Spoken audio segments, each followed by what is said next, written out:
On today's show, Kemba Walker signed by the Dallas Mavericks. What's he going to bring to the table? Is it the answer the Mavericks need? And then we're going to name all the Mavericks' current problems. We've got a list. We're checking it twice, and we're going to tell you if they're solvable or not. We'll talk about that and more on today's Locked On Mavs. I'm Luka Doncic, and this is Locked On Mavericks. Mavericks, NBA champions. Bang! It's good, and the Mavericks have won the game. If you don't believe, you shouldn't be here.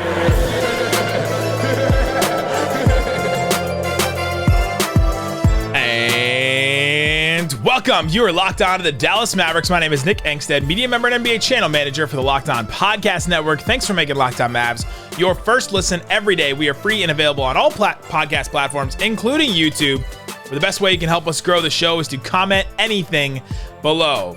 Let me know. Write 3 words that describe the Kemba Walker signing. Just 3 words. Give me the Kemba Walker signing in 3 words. Joining me, as always, my co-host, writer, and contributor at Mavs.com, the Kemba crony, the one more thinking. What you got for me, Isaac Harris? Thank God you are back. You couldn't hold the fort down for 4 games? I leave for 1 week, and the Mavs are in shambles, Isaac. I have never missed Nick so much in my life. I left for 2 weeks this summer, and you missed me more over a 4-game stretch. Yes, because this past stretch has been frustrating and frustrating to cover, frustrating to be as a fan, frustrating to be online, frustrating to watch, and just thank you for coming back and manning the ship. As we talk about world. Is it? As we talk about, I mean, it's this level when we didn't even like make jokes to each other in text about emergency pod for Kemba. You're that down bad. When you're that down bad, you're like, Got a few tweets about it, and I'm like, I'm not even gonna reply to you. I'm sorry. I can't do an emergency pod about Kemba. I did a whole pod yesterday, a whole segment of next steps for the Mavericks, listed out a plethora of next steps for the Mavericks. You know what was not one of those? Signing Kemba Walker. But here we are. So we'll talk about Kemba Walker, what that means for the Mavs. Then we're going to get into some of the Mavs problems right now. They got a bunch of them. And we're going to talk about which ones are solvable this season. Like, okay, what can you solve in season? Maybe not even necessarily with a trade. Which ones can be solved right now? It seems like there's a lot of problems, and some of them are solvable. Some of them are not. So we'll talk about those. But let's talk about Kemba Walker. The Dallas Mavericks, I think, have made it official by now. They've at least made it official they waived Campazzo. But they have waived Campazzo. They're going to sign Kemba Walker, according to all the newsmakers. Shams, I think, was first, then Mark Stein or somebody. And I think Woj followed along. Just in his Woj way, followed along and got it. And so now Kemba Walker becomes another in the revolving door of who's going to be the third ball handler. I tweeted a clip out today of Nico Harrison telling us at Media Day, Isaac, you looked at him right in the face and said, hey, Nico, so who's the third ball handler? And he said, people forget about Frank. And then he said about Jaden Hardy, how quickly can we bring him along? Tyler Dorsey, no one knew about him. I think there might be a reason nobody knew about Tyler Dorsey. And then he said, we got the open roster spot.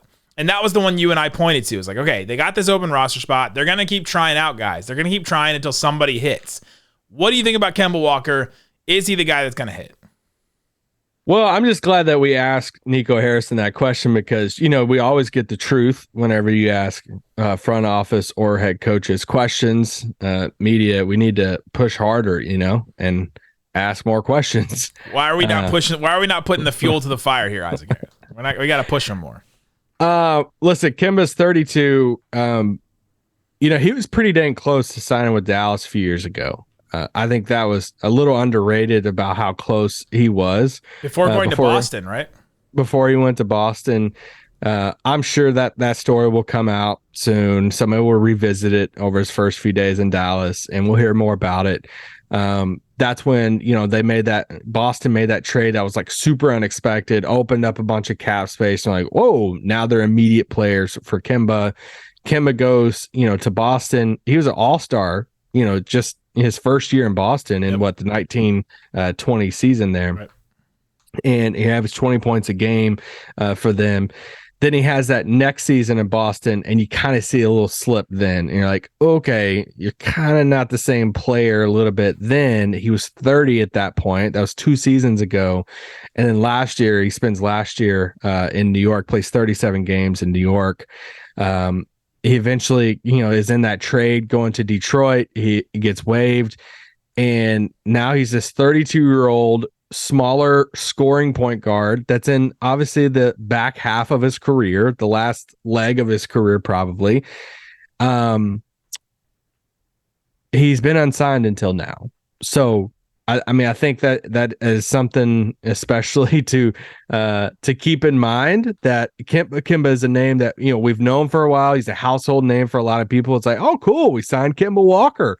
Cool. It's like, all right, he's not the same Kemba as before, but that doesn't mean that he can't help the Mavs.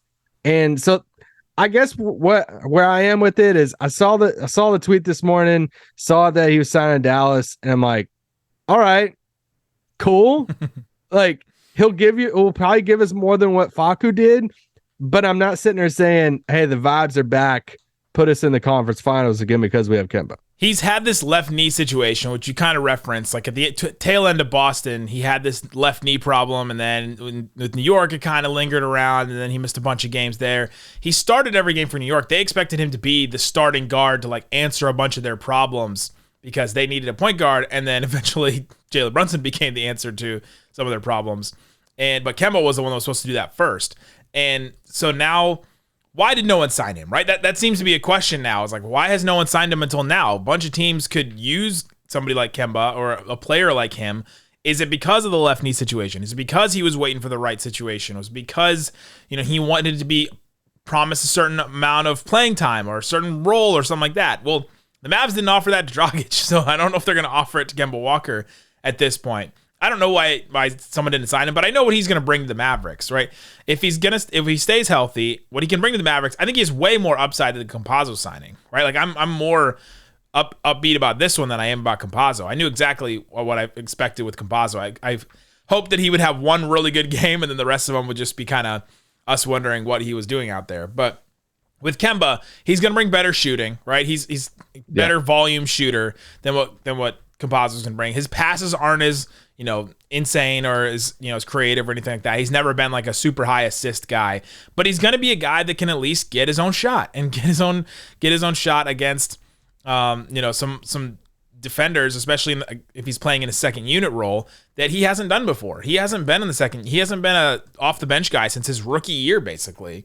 And so this is going to be a new thing for him. It's going to be a new role for him to learn. It's going to be new for him to learn how to play with Luka, play with Dinwiddie probably.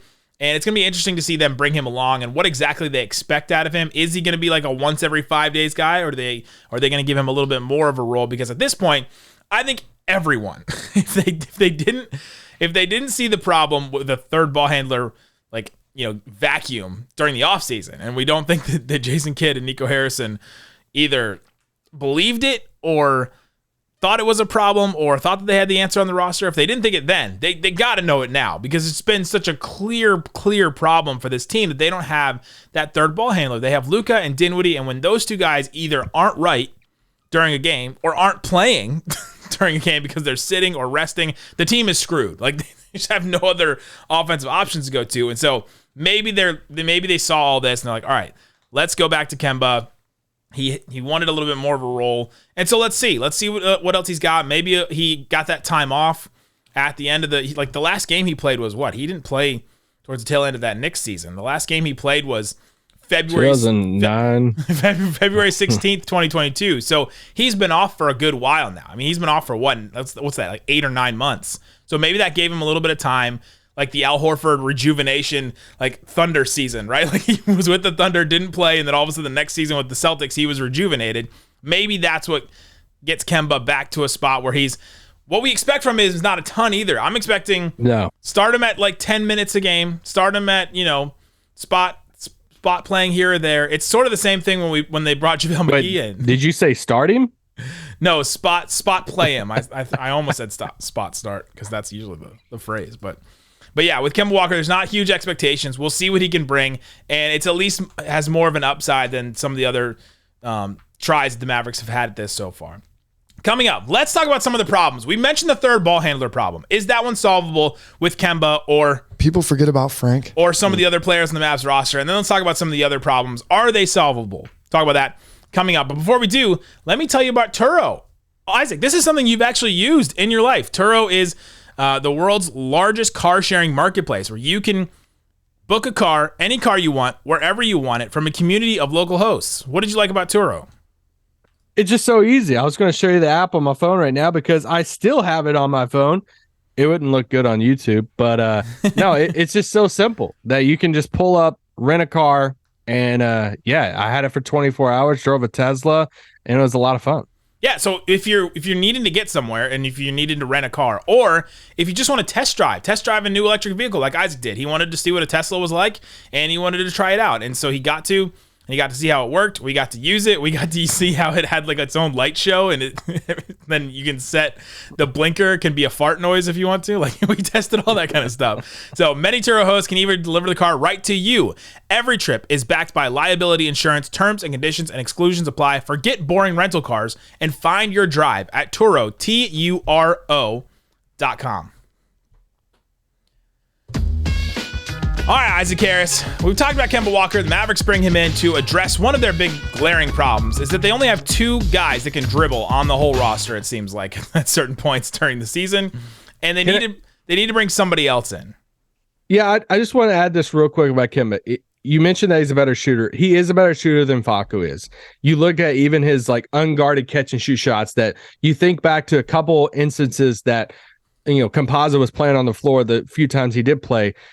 Like he's not the greatest shooter in the world. You look at Kemba, he shoots like 47-48% on unguarded catch and shoot shots last year in New York. He's a good shooter. So if all else, he can hit an open shot and catch and shoot shot. He's a vet on the team. And yeah, I hadn't even thought about, I love that you brought up the Al Horford, OKC, all of that stuff. That could you get a rejuvenated Kemba? You're not asking, or at least I'm not asking, for 30 minutes of Kemba Walker tonight, but can he give you 15 minutes off the bench that him running some offense, getting some shots up type of thing? Like, that's kind of what you need. Yeah, and one of the reasons to talk yourself into this is think about what he's been asked to do. Like, in Boston, they're like, all right, you're our starting guard. You're the all-star first year. Like, we brought you in to be the all-star Hornets Kemba Walker. He had been 4 all-stars seasons in a row. Like, they expected him to be this guy.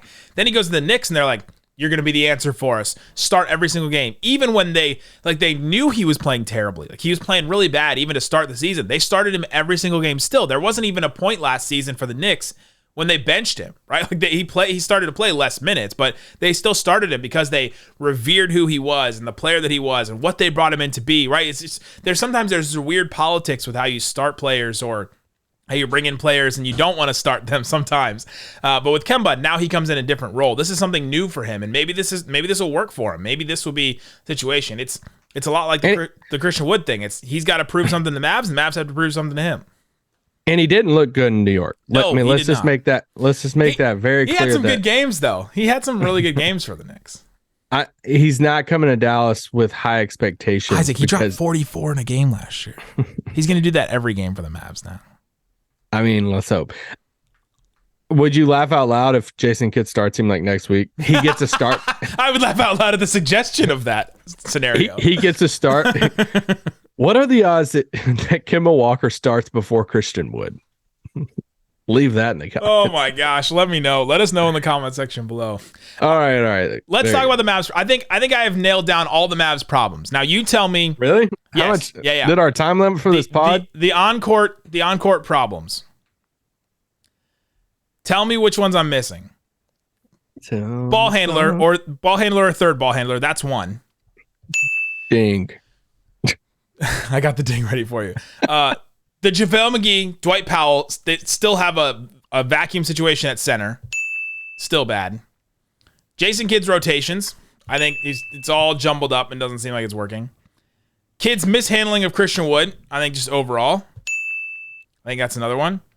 The Bullock, Maxey, Dorian Finney-Smith 3-point, like, menage terrible.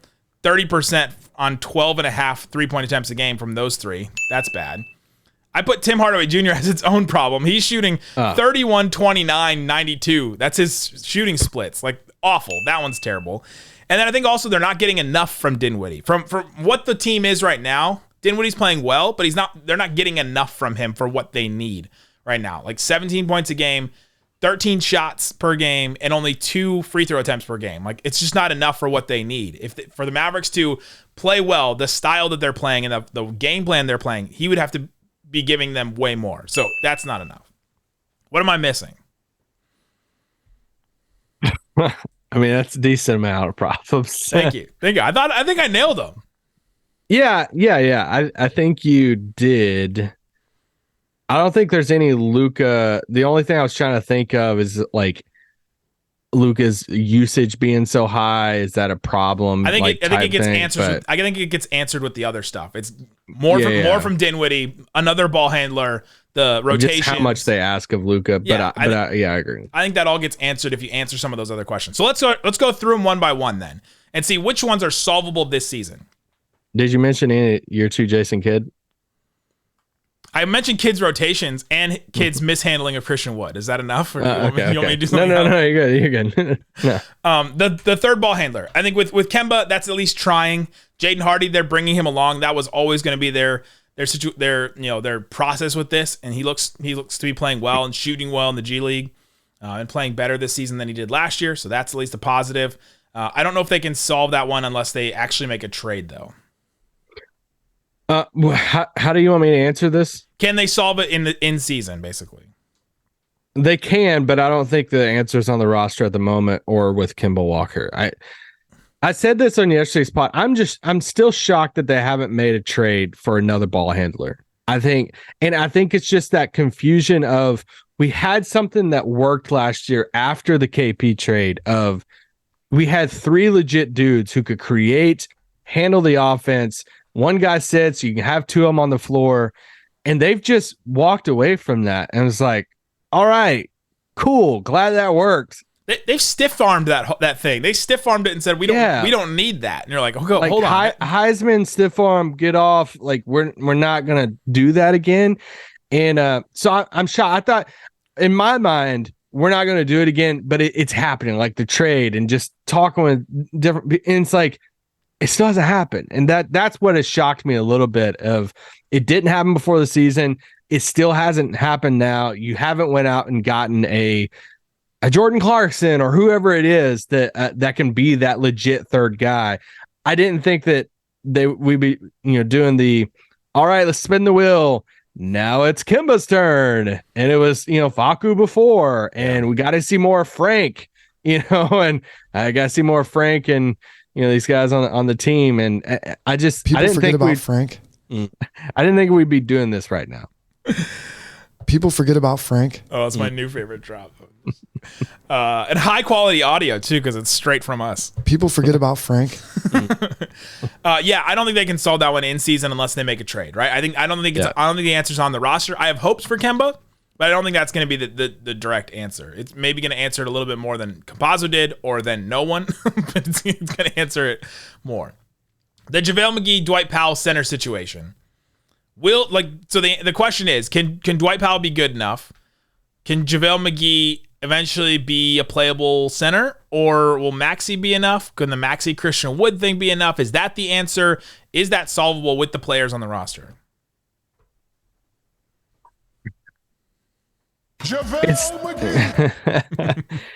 It's tough because I want to say in the playoffs it's fine because you're going to see a lot of Maxey. You're going to see some Christian Wood at the 5. You might see some small ball stuff, the Dorian at the 5 type stuff. Whatever. They can at least do what they did last year. Exactly. What they were wanting with this JaVale McGee, signing. I mean, JaVale is what? 1, 2, 3, 4, 5, 6, 7. JaVale's the 10th highest paid player on the team. And so when you look at it like that, you're like, all right, well, they signed a guy to be the 10th highest paid player on the team, to be the starting center, and to be this like spot starter to give you 15, 16 minutes a night. Like the idea of that. I mean, we know I was really high on that coming into the season of, all right, That's actually you in that drop, by the way. In that very limited role, he's going to be an upgrade over Dwight because they needed at least a bigger body to be a part of that bullpen rotation of centers. And he just hasn't been that because he looks like he aged even more of the offseason. And that's been a big bummer and it makes me think of, man, are they going to have to go, like if JaVale was legit what they thought he was going to be, then you have a great center rotation because you got Maxey, you got Christian Wood, you have JaVale to be the big body guy. You have this bullpen mix and match for the 5 spot. I say great relative, whatever, if you're going to do the bullpen route. But now if JaVale's not going to be that, now it's like, do you got to entertain? Yeah, Dwight too, my bad. Do you got to entertain like a buyout guy, and all of that to be at the bigger bodied center? But can you do that whenever you're paying JaVale $5 million? I don't know.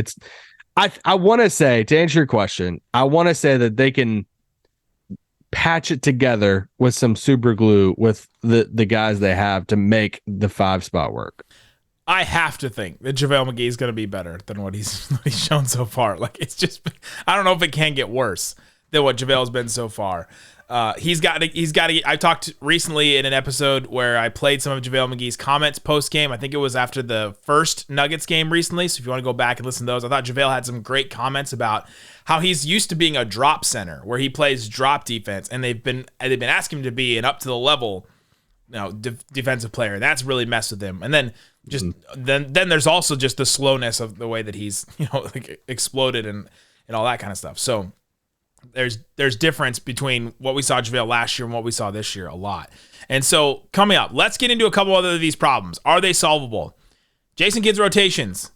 Bullock, Maxey, and Dorian Finney-Smith not shooting the ball enough at all. And I got an answer for Luka, Christian Wood, Spencer Dinwiddie. I've got an answer for all that coming up. But before we do, let me tell you about LinkedIn. LinkedIn is the place to check out jobs. You want to hire a candidate that you are 100% certain in that they have the best qualifications, that they are the person that hits all your boxes, that they are the third ball handler that you need, that they have the ability to create their own shot, to get a shot themselves, to create a shot for somebody else. You want to find that. So you can set it up on LinkedIn. Go to LinkedIn, see how easy it is to create a free job post on LinkedIn Jobs. Then you just add your job, add the purple hashtag hiring frame to your LinkedIn profile to spread the word that you're hiring.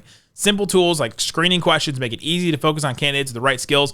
Go check it out. LinkedIn Jobs helps you find the qualified candidates you want to talk to faster. Post your job for free at linkedin.com/LockedOnNBA. That's LinkedIn, social media network, linkedin.com/LockedOnNBA to post your job for free. Terms and conditions apply. LinkedIn.com/LockedOnNBA. All right, Isaac Harris, we're talking about the Dallas Mavericks problems. How many of these are solvable in the season? They don't have to make a trade. They don't have to fire Jason Kidd. They can solve them this season in doing so. We talked about the center rotation. Talked about the third ball handler. What about Jason Kidd's mishandling of Christian Wood? Now this one was mine. I think that when you lost Jalen Brunson, sorry, do I have to warn people before I bring that up again? Here we go. I know, I'm sorry. When you lost Jalen Brunson and you said, okay, we're bringing in Tim Hardaway Jr., and we're bringing back Tim Hardaway Jr., and we're bringing in Christian Wood. That was a free agent. Hold on. People forget about Frank. Their scoring was going to replace what Jalen Brunson did.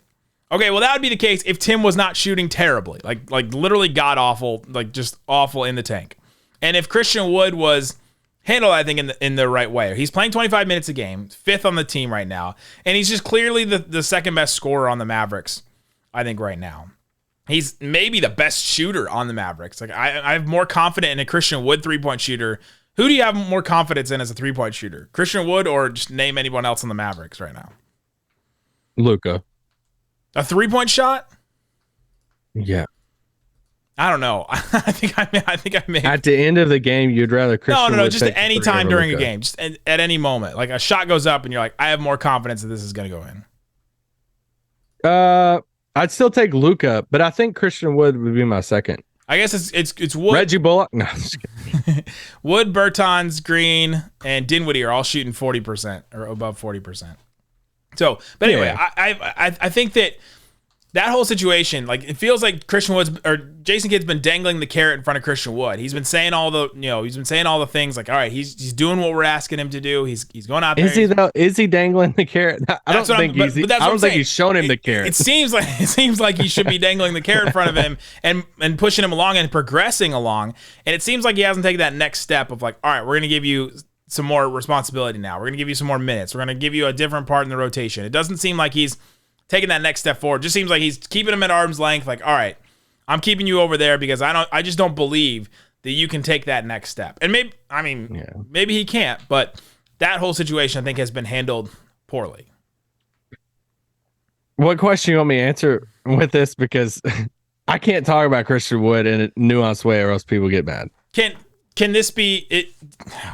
It is hard because it's all behind the scenes. It's none of this is on the surface to where how Jason Kidd thinks about Christian Wood or how Jason Kidd's going to handle Christian Wood going forward is not known by us. It's all just coaches meetings. It's all in Jason Kidd's head, and that's really it, right? Like we don't know exactly how, but it seems like the way it's been handled on the court has not been handled in a way that I think will push this team forward and make this team better. I don't think.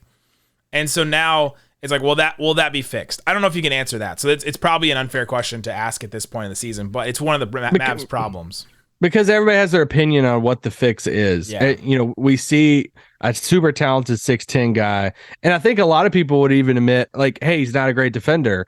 But then it's like, well, all right, well, how many people are good defenders out on the floor with outside of Dorian and Reggie? It's like, all right, well, Dinwiddie's not the best defender and something. So you're like, all right, so fans are naturally asking the question, why isn't Christian Wood playing or starting? If we're not even going to go there, I do think it's coming to your next question.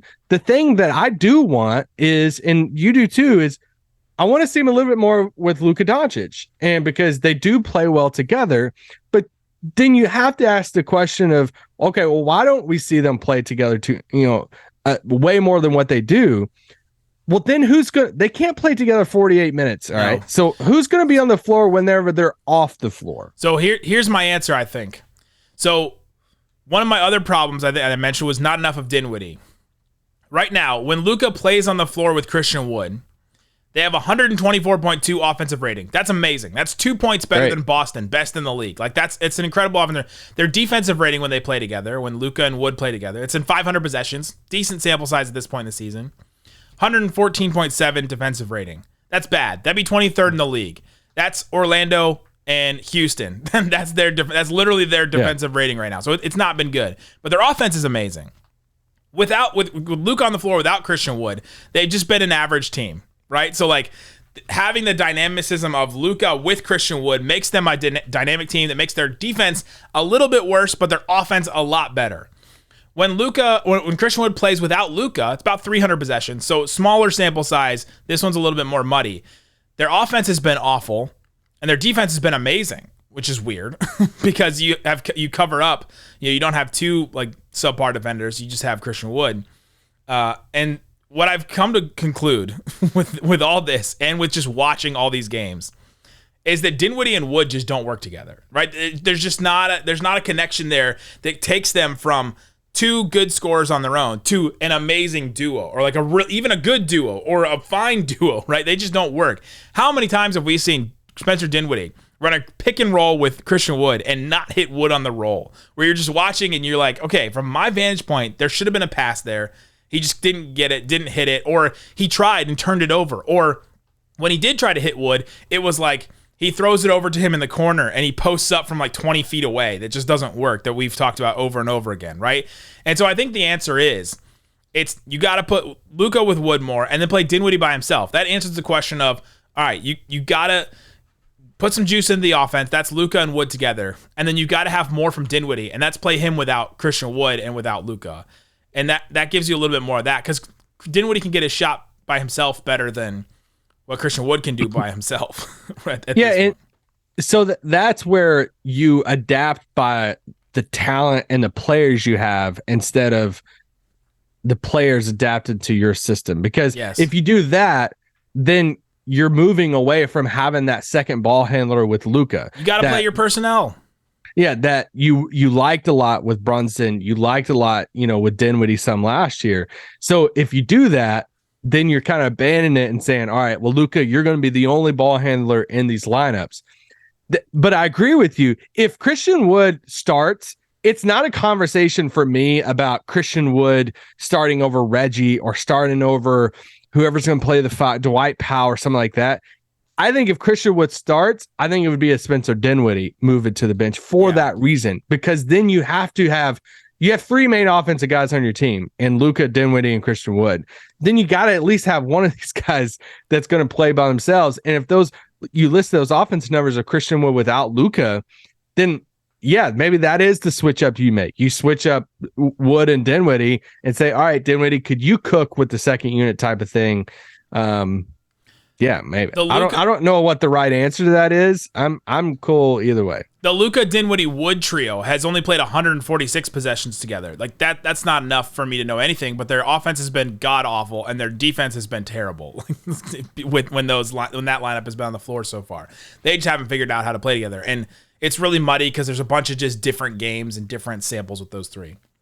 Yeah. But I think that's part of your answer. But part of your answer would also fundamentally change what this team has been, right? Let's focus on defense. We want to be a defensive first team. Playing Luka and Christian Wood together a lot does not make you fundamentally a great defensive team, right? It just doesn't. Yeah, it changes